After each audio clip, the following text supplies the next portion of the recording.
Thank you very much. It's good to be here today to talk about the CRC, and everybody's focused on it today and looking as to how they can prepare for it, what they need to do for it. And it's quite interesting that Charles has obviously mentioned the reputational risk that companies face and the benefit they can get from preparing for the carbon reduction commitment and being ready for it.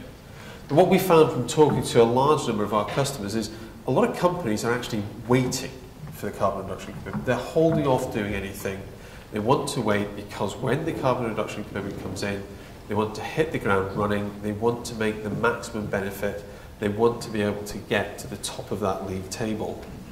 But the reality is, by waiting, a lot of companies are actually losing out on benefits they can get today. They don't necessarily know what to do, or when to do it, or how to do it. Certainly companies like ERM and various other companies in the marketplace can help you to work through that. But it's how can you prepare for the carbon reduction commitment? How can you look and how can you get ready for it? And how can you actually start today so that you are hitting the ground running? Because it is coming in next year. In 2011, you've got to start buying allowances. What can you do today? So what I want to cover is just, will waiting for the carbon reduction coming in actually cost you money? And I firmly believe that the answer is yes. It's a very different view to what you're getting today in the marketplace. It's about understanding what might you want to look at and how can you actually evaluate different opportunities to save energy on your site or in your organisation. Certainly, we've seen some ideas this morning of how you can evaluate it. We've got some other ideas that actually complement what ERM are doing. So if we start off looking at what is happening in the marketplace and will waiting cost you? Will waiting for the carbon reduction commitment to come in cost you money? Today, market prices for electricity are sitting at about 7.5 pence a unit. The expectation from the electricity market is it will go up to about 8 pence next year and 9 pence the year after. That's for an average customer. If you're a smaller customer, you will pay substantially more, up to 50% more. If you're a very large customer, you might pay a small margin less. So your energy cost itself is actually quite a huge component. If you compare and contrast what that might be with the carbon reduction commitment benefit, the energy cost is huge. You're going to be paying roughly £80 a megawatt hour for energy next year. You could be saving for carbon reduction commitment, only if you get to the top of the league table, about £6 a megawatt hour. The numbers are substantially different and the benefit you can get is substantially different. And how would you feel if you went to your finance director and said, look, we're going to hold off investing in energy efficiency because when the carbon reduction commitment comes in, we will be able to save money, we will be able to get to the top of that league table, and we will make £6 a megawatt hour. And then your finance director turns around and says, well, actually, it's going to cost you £75 a megawatt hour every year until we get to that point. So there's a huge risk, there's a huge cost, and particularly where we are today in the marketplace with the recession and with energy prices being where they are, it's actually going to cost a lot of money. And at the end of the day, it could actually cost jobs. And some of the companies we're talking to are interested in looking at energy efficiency in order to stave off getting rid of jobs, getting rid of people. And it's very important that you look at the reality. So here we've done the numbers briefly. The numbers are, if you invest now, you can save, we're talking about 24.6 pence a kilowatt hour. For every kilowatt hour that you save now, you can actually save that before 2012. And if you take the action next year, you'll save 17 pence a kilowatt hour. So very firmly, the numbers point to looking to what actions you can take today. You might take the low cost or no cost actions that will help you to reduce your consumption. You might decide to invest in things that maybe have a slightly longer payback, but a greater net present value over time, or payback, or it achieves the internal rate of return. So waiting is going to cost you. We've talked about the electricity price in the market, but it's not just the market that's telling you that. There's lots of information coming out today. Here we've got two graphs. One is from Point Energy that appeared in a report by Greenpeace last year, and it's actually showing how the UK generation is going to reduce over time, how plants are going to close, whether it's because of the large combustion plant directive that's going to end up in the closure of coal plants, or it's the closure of nuclear stations because they're coming to the end of their useful life. And just in the last week, we've seen there are plans to build 10 new nuclear power stations, the majority of which aren't going to be available until 2020. So what that's going to do is it's going to squeeze the amount of energy we've got to meet peak capacity. And we've got here a quote from the Department from DEC. Around 75% of our electricity is currently generated from gas and coal today. And renewables are going to expand to around 30% by 2020. Now, considering where the renewable portion is today, that's a huge growth. That's a huge bet, really. People are hoping and expecting that renewables are going to grow. Now, that's going to fill the gap, but it's also going to cost money, and it's going to drive energy prices. Now, there aren't any largely reliable sources out there that will give you predictions of prices. But thankfully, in time for today, Ofgem has come out with their Project Discovery energy market scenarios. And here I've taken figure 319 from that, which are their different market scenarios going forward to 2025 of what will happen to wholesale energy prices. And we've scaled that to get to customer prices, what's delivered. So this is in pounds a megawatt hour.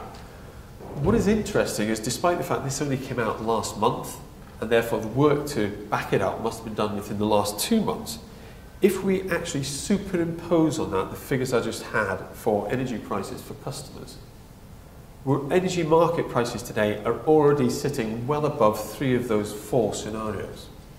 Now, Ofgem themselves are expecting prices to rise steadily or suddenly over the next 5 to 10 years. But the market itself is actually got a much higher price than 3 of those 4 scenarios. And that means there's a great risk to companies that if they're looking to invest in energy efficiency in the next 2 or 3 years, where are they actually going to get the budget from? How are they going to be able to afford it?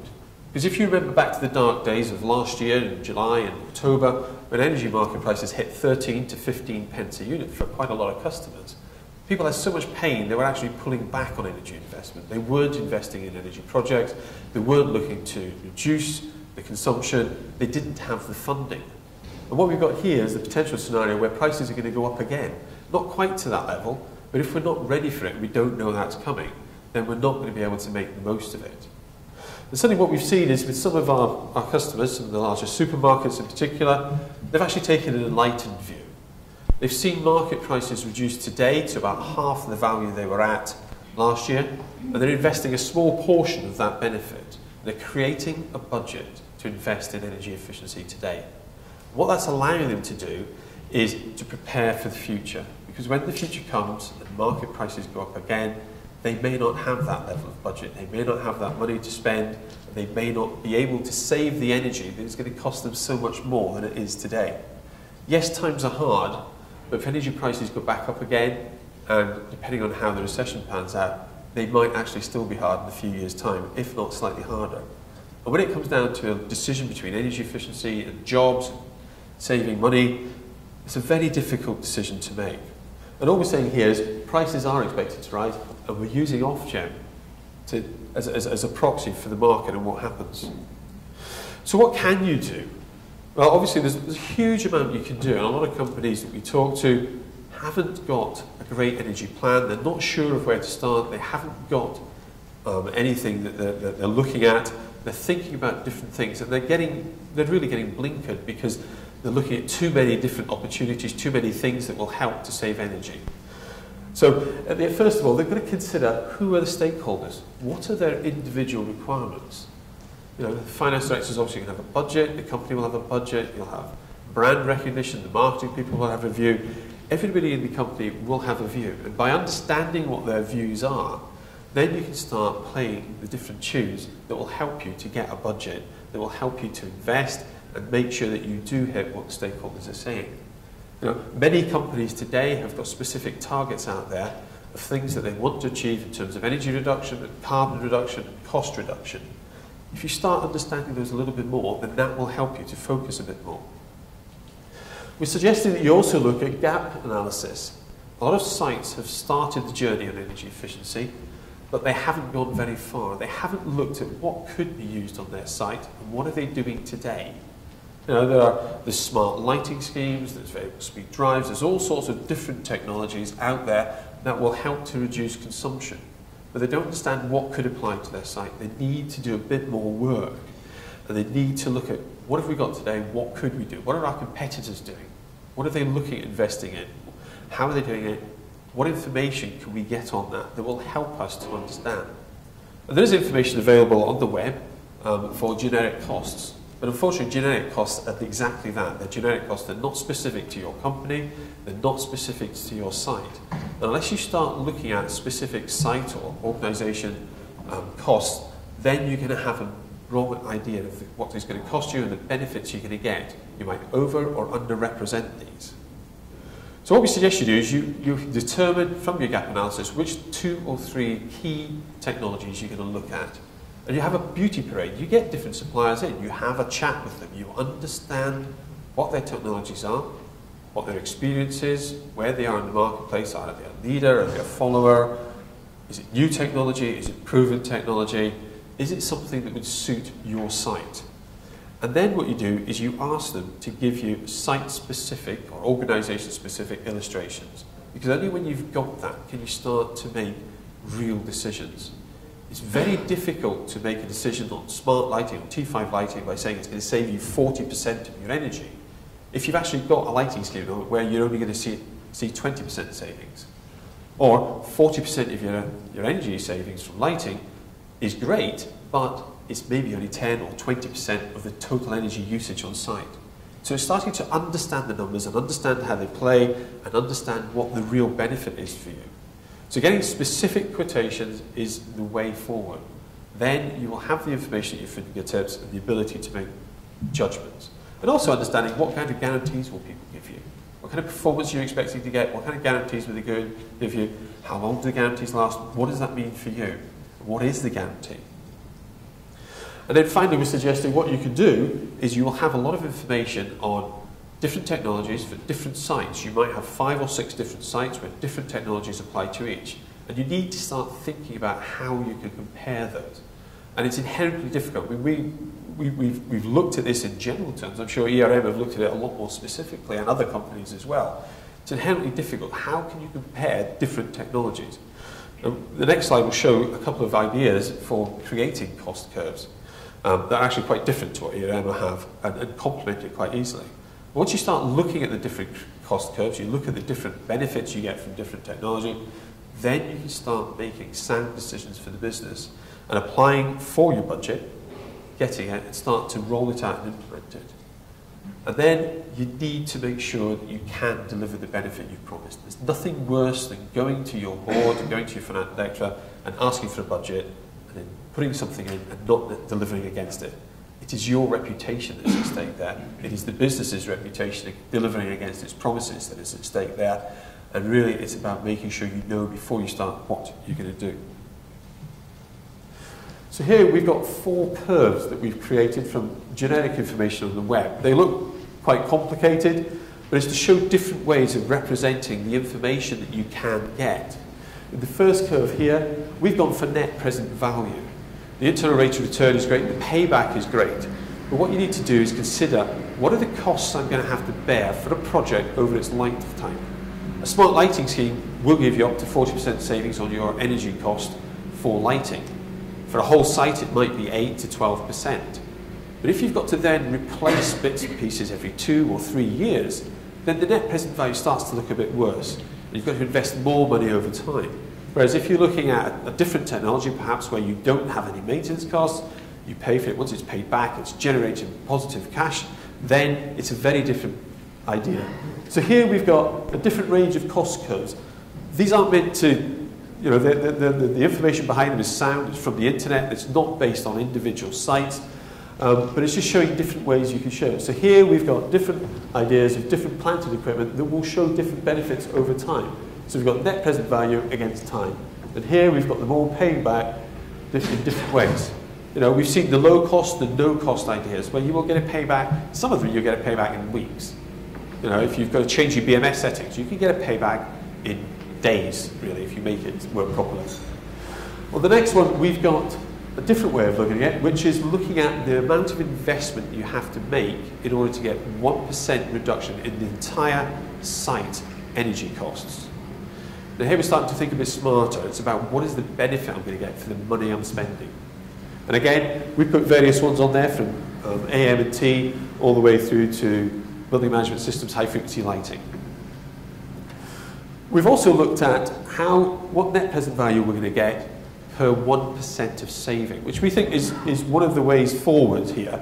It's about working out what is the value of an individual project to the organisation and looking at the amount of benefit you're going to get at the same time. So by taking the total net present value for a project over its lifetime, maybe 15 or 25 years, and working it out for every single percent you get, you start getting a completely different view to some of these other graphs.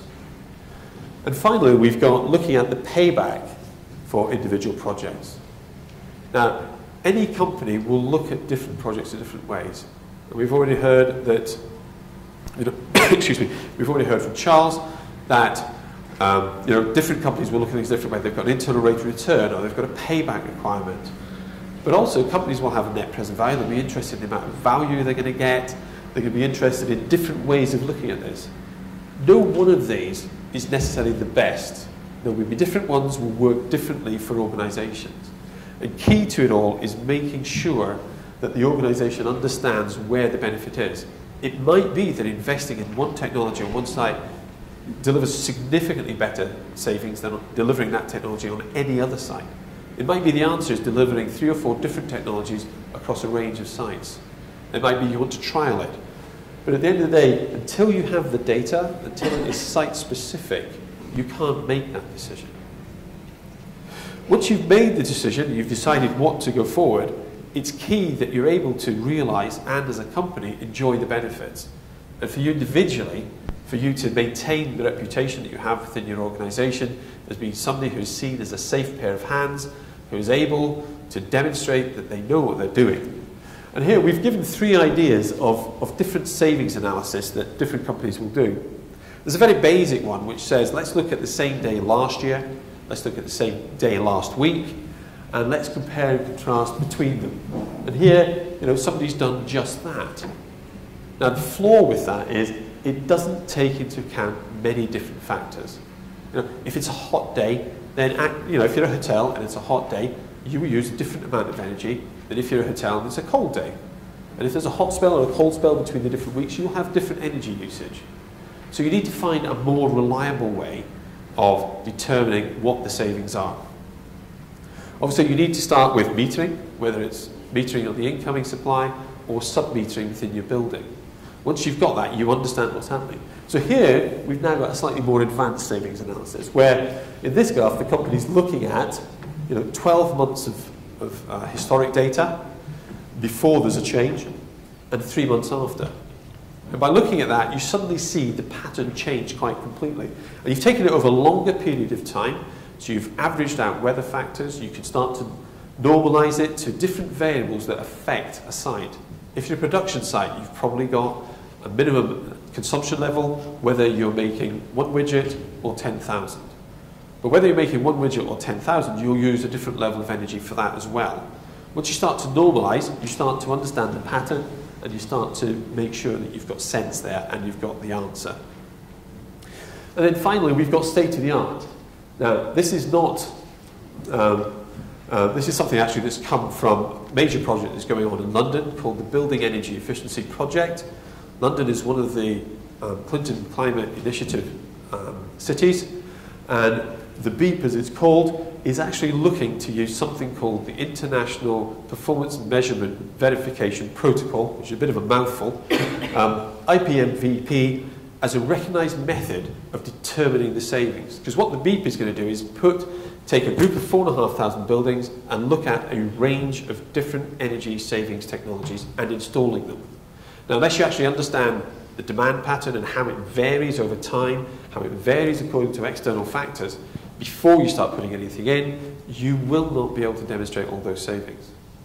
So what the IPMVP does is it actually says, before you do anything, consider what the relationship is between the demand and other factors, whether it's external temperature, whether it's footfall, whether it's occupancy, whether it's production volumes, whatever. Find that mathematical relationship. That mathematical relationship will allow you to predict what the consumption should be going forward if you had made no change. So in the final graph here, we've got the predicted consumption there. Again, 12 months before, 3 months after. And what we can see is the pattern of demand is fairly close to the red graph, which is the actual, before. Afterwards, there's a bit of change made, and we're looking at the difference. And that difference is the actual energy saving. Now, that protocol is state-of-the-art within the UK. There are 5 people authorised in the UK that we're aware of to run with the IP MVP. It will be getting much, much bigger. It is a very rigorous methodology. It's very transparent. It's very easy to use, but it gives a huge amount of confidence. So there are different ways of doing it. It's horses for courses at the end of the day. You might want to do one kind of method, or you might want to do something different. But at the end of the day, it's being able to demonstrate the saving, because as I said, that is down to personal credibility. And once you have that personal credibility and you've gone back and demonstrated your project has worked, then guess what? The next time round, it's a much easier job to get that funding. So, in summary, the carbon reduction commitment is coming. A lot of people are waiting, but can you really afford to wait? Can you create a budget now? Early implementation will give you an early benefit. You might lose out a little bit on the reputation by not being top of the league table or in the top 20. You might be slightly further down if you take more action now, but you will save a lot more money because energy prices are rising, and it's not us, it's Ofgem that have said that. They've predicted the most reliable prediction we've got in the marketplace today, unless you buy something from someone. So acting now could actually save you more because they're expecting prices to rise. You need to look at how you can create a budget to invest in energy savings. And certainly, as I said, a number of companies are looking at investing part of the reduction they're seeing. They're not investing a lot of it, but part of it creates a budget. It becomes self-sustaining if you make savings. If you invest in the right things, then they will pay back quickly. You can use that budget and keep reinvesting it. Looking at different opportunities and getting a site-specific evaluation is key to the entire project, because only then will you actually make the right decisions. And it doesn't make any difference what your criteria is. Your company will insist on certain factors. You might decide on other ones. We've given a few illustrations here. But at the end of the day, it's about being able to deliver against promises. It is about understanding where the savings are coming, because it is your reputation, it is your company's reputation. The carbon reduction commitment is coming, there is no doubt, it will be happening. But you could save a lot more money by investing today or tomorrow, rather than waiting until 2011. Thank you very much.